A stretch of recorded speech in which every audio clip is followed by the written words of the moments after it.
Bismillahirrahmanirrahim. Assalamualaikum warahmatullahi wabarakatuh. Salam sejahtera dan salam sehat untuk kita semua. Guru penggerak, tergerak, bergerak, menggerakkan. Salam hormat, perkenalkan saya Tajuddin dari SMPIT Ayatul Husna Kabupaten Bekasi. Mohon izin untuk memberikan kesimpulan dan refleksi pemikiran Ki Hajar Dewantara.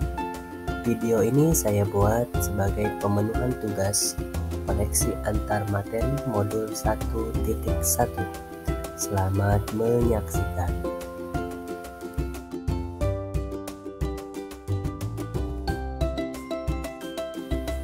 Saya akan menyampaikan kesimpulan pemikiran Ki Hajar Dewantara menurut versi saya. Di antaranya, 1. Pendidikan harus berpihak pada anak, yang dimana murid atau anak adalah sebagai subjek dalam pembelajaran dan memiliki kemerdekaan dalam belajar. Di sini dapat disimpulkan bahwa pendidikan atau pembelajaran itu harus berpusat kepada anak, tidak lagi berpusat pada guru.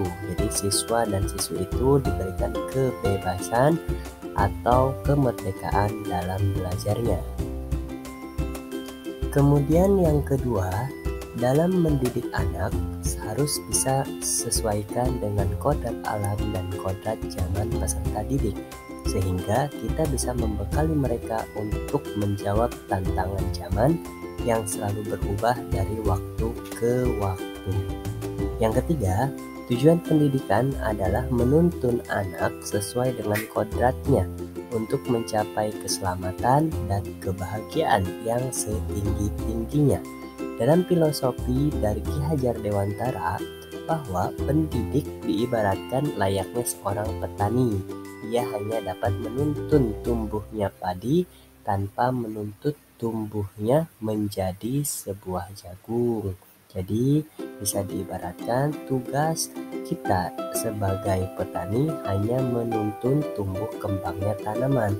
Oleh sebab itu, seorang pendidik tugasnya hanya menuntun murid-muridnya agar murid-muridnya tidak kehilangan arah. Pada modul ini juga dijelaskan pemaknaan trilogi pendidikan Ki Hajar Dewantara, yang mana kita sama-sama tahu isinya adalah yang pertama ing ngarso sung tulodo, yang artinya di depan memberi contoh. Lalu ing madya mangun karso, di tengah membangun semangat. Dan tutpuri handayani, artinya di belakang memberi dorongan.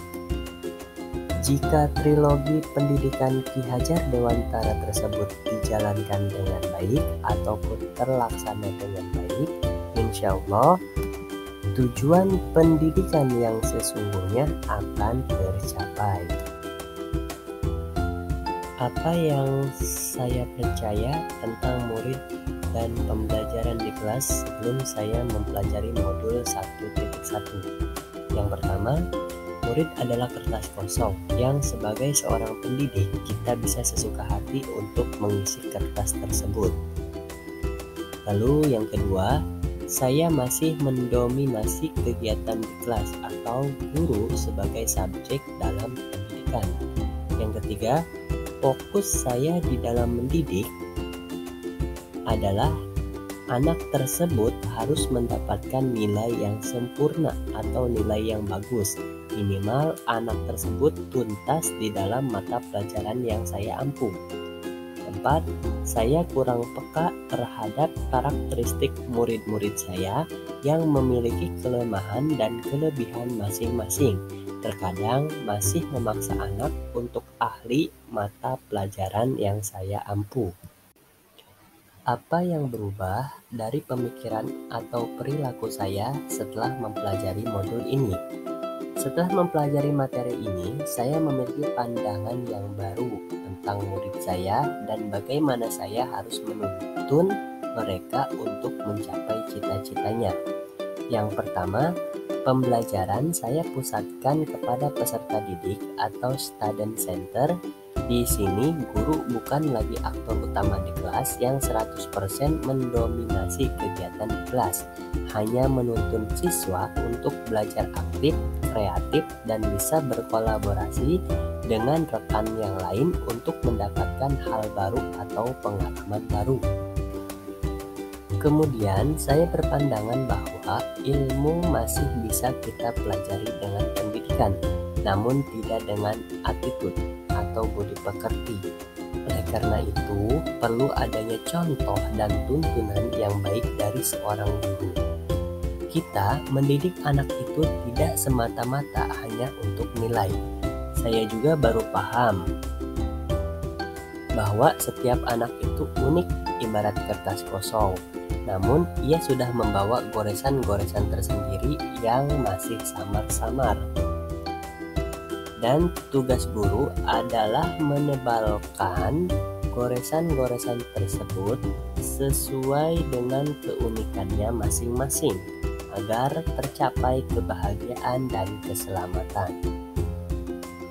Pertanyaan selanjutnya, apa yang dapat segera saya terapkan lebih baik agar kelas saya mencerminkan pemikiran KHDI?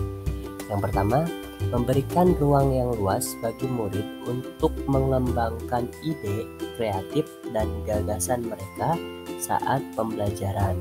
Misalkan, kita bisa meminta anak untuk menuangkan pemahaman mereka dengan ungkapan mereka sendiri, baik diucapkan atau ditulis pada not dan nanti ditempel. Yang kedua, mengembangkan pendidikan karakter siswa melalui kebiasaan positif di sekolah.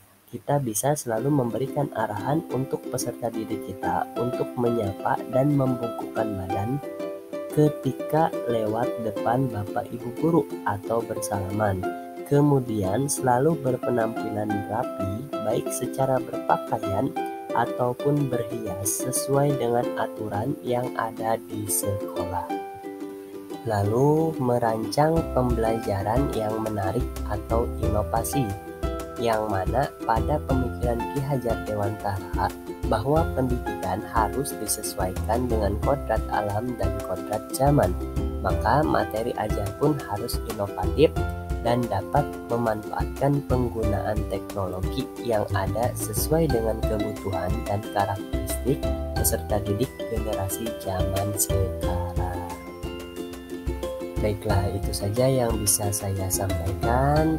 Mohon bimbingan dan motivasinya agar saya bisa belajar lebih baik lagi. Terima kasih. Arigato. Assalamualaikum warahmatullahi wabarakatuh.